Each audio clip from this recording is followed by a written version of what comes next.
Eh bien, il semble qu'on ait un début d'accord en négociation entre les États-Unis et la Chine. Et salut les investisseurs, je vous fais cette vidéo ultra rapide et non prévue. On en parlait d'ailleurs dans l'espace membre dans la vidéo du lundi et je me suis dit, bah, tu sais quoi, go aussi en parler sur YouTube. Alors, bah, clairement, les marchés semblent ouvrir à la hausse. Déjà, j'ai envie de dire, ben, allez en profiter. On démarre la semaine avec bonne humeur, prendre un petit peu de recul, vu tout ce qu'on a traversé.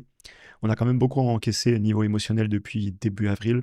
Quand je dis on, évidemment, j'entends sur la chaîne, je ne sais pas ce que chacun a fait dans son portefeuille, mais globalement, la communauté, on était là pour tenir pendant la baisse, se soutenir. On a subi les énièmes peurs du style cette fois c'est différent, c'est de la macro, c'est un changement de paradigme.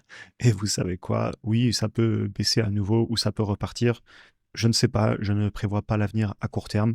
Mais par contre, sur le long terme, je suis très content de m'être positionné et je sais que vous avez été nombreux à le faire aussi. En tout cas, ce que je voulais surtout vous dire dans cette vidéo, c'est, il faut aussi en profiter, ça fait du bien au moral et c'est chaque petite expérience, qui valide vraiment, la stratégie. D'ailleurs, j'entendais ça, dans un podcast l'autre jour, j'ai oublié lequel, mais en gros, ce qu'il disait, c'est que, bah, la confiance passe par la preuve et l'action et pas par les mots. Et bah, ça peut tout à fait, se dire aussi dans l'investissement, à mon avis. Pour se créer sa stratégie et la tenir dans le temps, je suis 100 d'accord avec ça. C'est en l'appliquant pendant ces phases de baisse, pendant la volatilité, que, sur le long terme, on va se prouver qu'on a la bonne stratégie.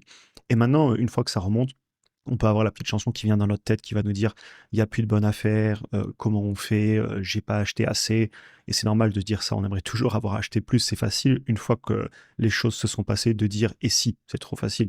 Mais la réalité, c'est qu'à ce moment-là, on ne savait pas.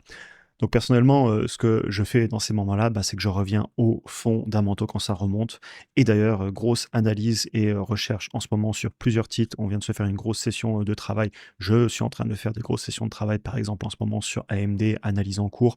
Je regarde aussi d'autres dossiers, que j'ai évoqués sur la chaîne, notamment dans l'automobile et ça avait l'air de vous intéresser, donc je vais, travailler dessus sur le luxe dans l'automobile.